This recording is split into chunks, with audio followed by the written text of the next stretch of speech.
Hello po mga partners. Good evening. May nagtatanong po sa akin ng benepisyo po ng Ganoshi Toothpaste. So, nagkaroon po ko ng sales video presentation ngayon para i-share po sa inyo ang kagandahan po ng ating Ganoshi Toothpaste.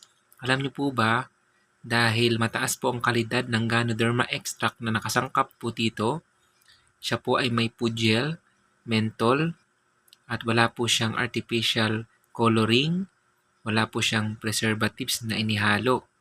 Ang nakakatuwa po dito, dahil siya po ay herbal toothpaste, pwede po siyang gamitin po ng mga bata, ng mga pasok na estudyante, at makatutulong po ito kung may mga kakilala po kayo na mabaho po ang hininga, lagi pong may singaw, at syempre, yun pong may naninilaw po ng ngipin, pyorrhea, gingivitis, nagdudugo ang gilagid, palagi pong nasakit ang ngipin, pwede po ang Ganoshi toothpaste. Kulay brown nga po siya, gawa po ng Ganoderma extract.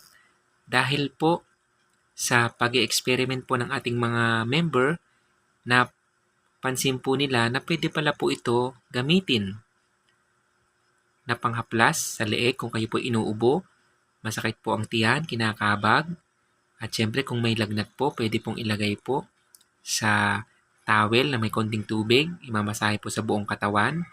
At syempre, kapag hindi masyado pumapapupo, itimpla po sa maligamgam na tubig, pwede pong inumin.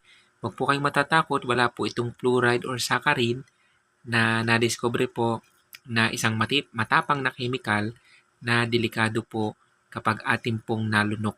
Alam niyo po ba, pwede rin po ito sa mga tao po na may sinusitis or asthma, na kung saan pwede pong langhapin, ilagay po sa nebulizer or sa tasang may mainit na tubig, lalanghapin.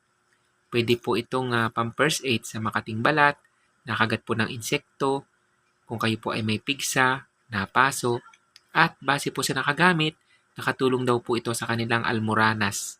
Pwede pong itimpla po sa arenolang may pinakulong tubig at pasingawan po ang puwet araw-araw.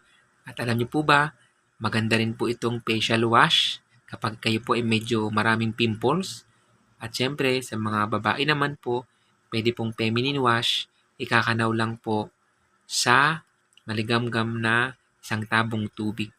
At syempre, pwede po itong candyhin kung kayo po ay medyo masakit ang ulo o high blood.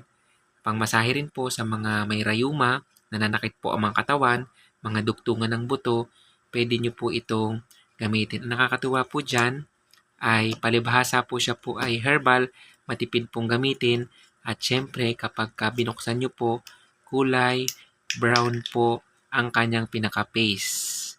So ito po ang Ganoshi toothpaste, available na po sa ating office, Luzon, Visayas, Mindanao, maging sa ibang bansa. Maraming salamat po.